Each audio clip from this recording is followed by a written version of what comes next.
ফুলবাড়ী কুড়িগ্রাম উপজেলা পর্যায়ে চ্যাম্পিয়ন বাবা মায়েদের দক্ষতা বৃদ্ধির লক্ষ্যে ১১ নভেম্বর দিনব্যাপী কর্মশালা অনুষ্ঠিত হয়। ফুলবাড়ী মডেল মসজিদের দ্বিতীয় তলা হলরুমে মহিদেব যুব সমাজ কল্যাণ সমিতি চাইল্ড নট ব্রাইট প্রজেক্ট আয়োজন এবং NRK টেলিথন ও প্ল্যান ইন্টারন্যাশনাল বাংলাদেশ এর কারিগরি সহায়তা ও অর্থায়নে উপজেলা ৬ ইউনিয়নের ৩০ জন চ্যাম্পিয়ন বাবা মায়েরা অংশগ্রহণ করেন। কর্মশালায় টেকসই শিক্ষণমূলক কার্যক্রমের মাধ্যমে তাদের দক্ষতা উন্নয়নের উপর গুরুত্ব দেওয়া হয়।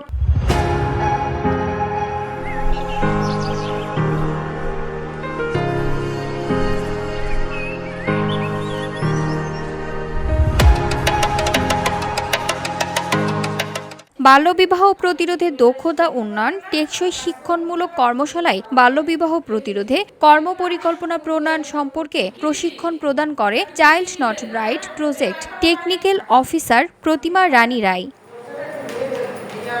এ সময় বক্তব্য রাখেন মহিদেব যুব সমাজ কল্যাণ সমিতি child not bright project finance coordinator Monjurul Islam, Asian television ও দৈনিক মানবকণ্ঠ উপজেলা প্রতিনিধি ও ফুলবাড়ী উপজেলা প্রেস ক্লাবের সাধারণ সম্পাদক জাহাঙ্গীর আলম। অনুষ্ঠান শেষে চ্যাম্পিয়ন বাবা মায়েদের হাতে শুভেচ্ছার উপহার তুলে দেওয়া হয়। VOD Bangla news desk.